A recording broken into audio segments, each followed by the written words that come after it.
and cooler on Wednesday. Highs around 60, mid-60s and sunny on Thursday.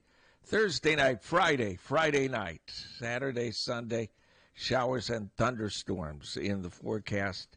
Some of those storms, when they come in, could be strong to severe. We'll keep our eye on that, much to the chagrin of Suter and Marty.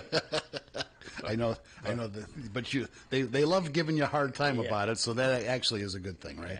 Yeah, but it's a possibility. They've been talking about this, for the last couple of days. Yeah, that it could be strong. So this is a stellar interview day because we had Sam from Locals Love Us about a half an hour ago, and now we have another one of our favorites, Christine from Shelter House is here, and you brought along a new employee. I did. I have a new team starting in October, and I brought Abby along. She is our engagement and events manager, and we're just thrilled to have her.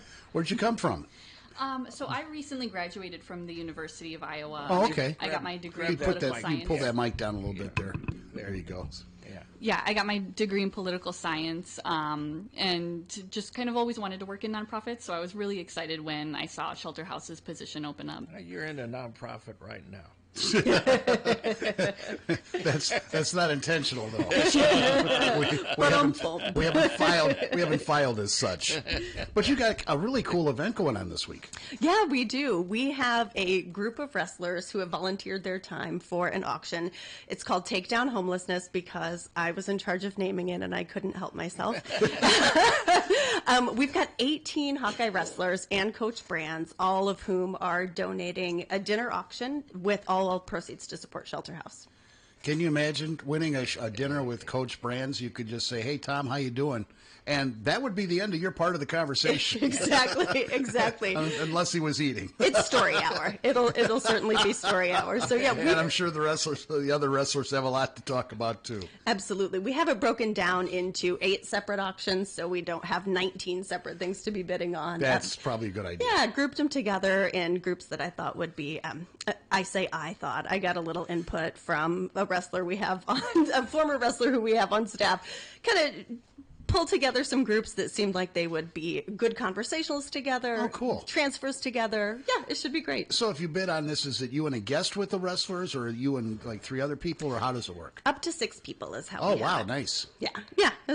Last year, we have bids starting at $500 because for dinner for 6, I mean, that's a pretty low bar. Yeah. I mean, it's not a low bar for dinner, but, it's charity. It is charity, and it is, and it's life-saving work, and it always has been. Yeah.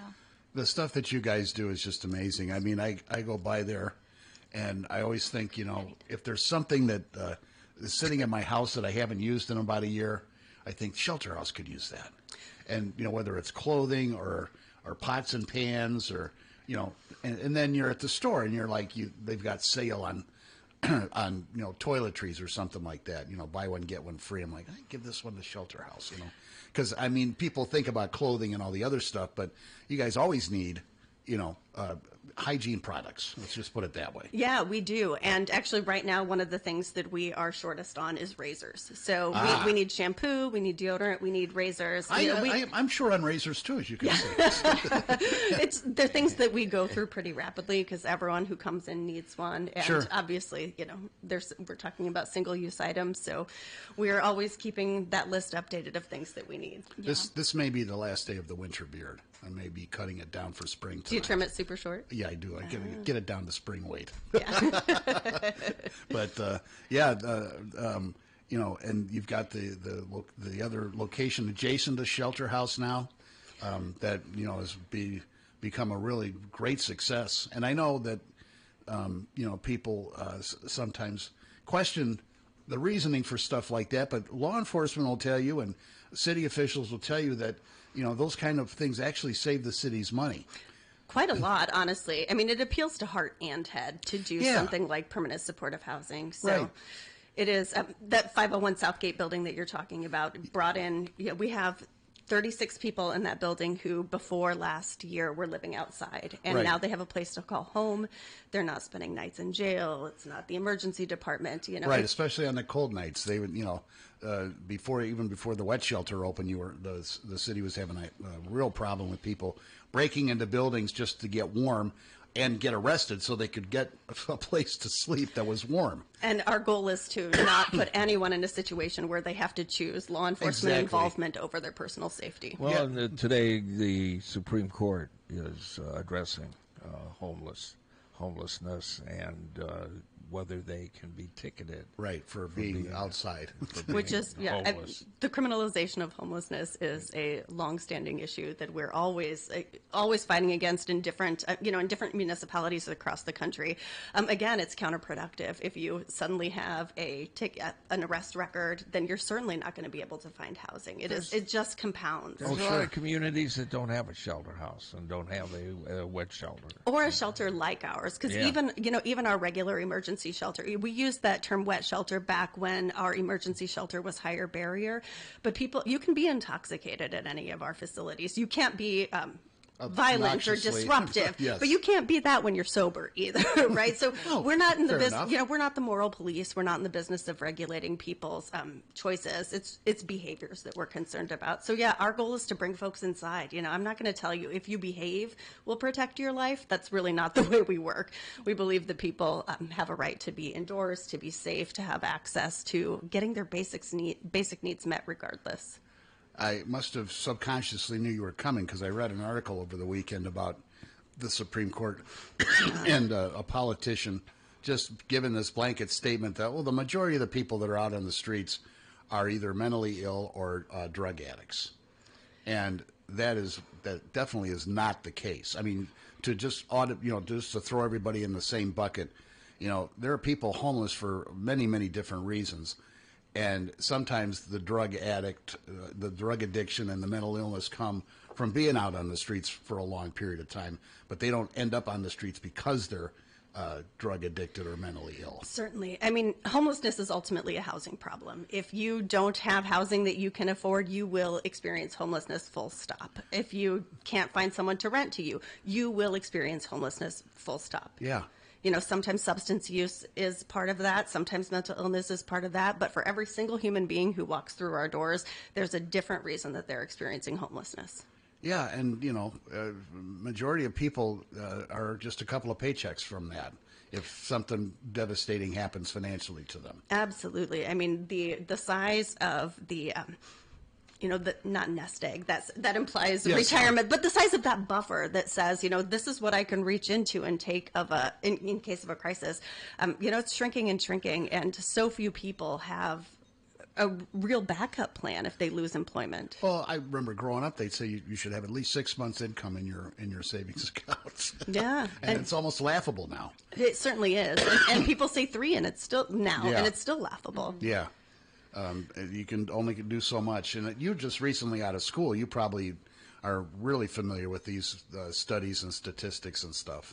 Yeah, and so it's really interesting to just kind of see it play out in the community and just see kind of there's so many demographics and so many people with struggling with different things, and I mean we're all trying to ensure that they have as many access to as many things as they need to overcome their homelessness and kind of move on into their housing.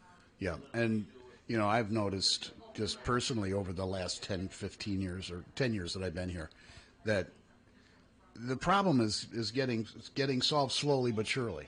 Absolutely. And I will say that one of the biggest changes that we have seen is when we opened our first permanent supportive housing apartment complex in 2019, and then the second one in 2022. That's 60 individuals who could find nowhere to rent to them in the marketplace, or they weren't ready to come inside prior to having that slow buildup of conversation with street outreach, with our case managers to say, we're not actually going to force you to do anything. We just want you to have access to whatever it is that you want. Well, just imagine the stress of being homeless. You're always got to keep an eye on your stuff. Always. Got to worry about being, taken advantage of, and then the mental stress of, being ignored by people, passersby, just, like you're invisible. that's got to take a toll after a while too. I mean, I can't even begin to imagine, right? I live in this world every day, and I can go through the mental exercise of putting myself in someone else's shoes, but the reality is so few people can really comprehend the erasure, the barriers that you're facing in terms of people's perceptions of you. It is a decidedly stressful experience. Yeah, and most of us have relatives that can, in a pinch, you could stay somewhere or they can help you, but not everybody does. Not everyone does. And, in our community, we do have a lot of people who are doubling up, which is one of the classifications of homelessness. HUD has a lot of different classes that help us prioritize who comes into shelter, because we always have a waiting list for shelter. We always have a waiting list for our housing as well. So, doubling up, sometimes 2 or 3 families in the same space. It is an experience of homelessness, but it is sheltered. Yeah, there's an article in the Gazette about immigrants that are doubling and tripling up Absolutely. in Iowa City. Just recently, it's on their website now if you want to delve into it. Yeah, I I think it was deeper. this weekend. So let's get back to the subject at hand. Yes. Taking down homelessness. How do you get involved? I mean, how do you bid? So you can bid. Bidding opens today at 10 and will close on Friday, April 26th at 8 p.m. If you go to our website, shelterhouseiowa.org, you can scroll to our events tab, and there will be Take Down Homelessness. That'll take you right to the auction site, where you can see all of the dinners, see who's going to be a part of the dinner, and you can place your bids there. We, Shelter House staff, will contact you the following week to kind of coordinate the dinner and let you know that you're a winner. And you can also access that link to the auction. It's shelterhouseiowa.org/take-down-homelessness. Excellent. Yeah, go on there and bid, and you can spend the night with some wrestlers, and I'm sure the conversation will be very lively and animated. They're great folks. They really are. They donate their time to us too. They always do a volunteer project. And we're really grateful for the partnership. They even come in a pinch sometimes when we have a big moving project. I can reach out to Coach Brands, and he'll say, how many people do you need? That's and send them. great. It really is. Yeah, they're really terrific. We're grateful for them. 2 wrestlers and a truck. It's a new business, right? It should be.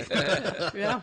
Well, Christine and Abby, nice to meet you, Abby and Christine. Good to see you again. And again, You too. go on shelterhouseiowa.gov. Org. I'm sorry, shelterhouseiowa.gov. I said it again. Shelterhouseiowa.org to bid on the dinners with the wrestlers, taking down homelessness. Thanks, guys. Yeah, thanks so much you. for having us. Iowa City's local radio station. Iowa City's 1630 KCG.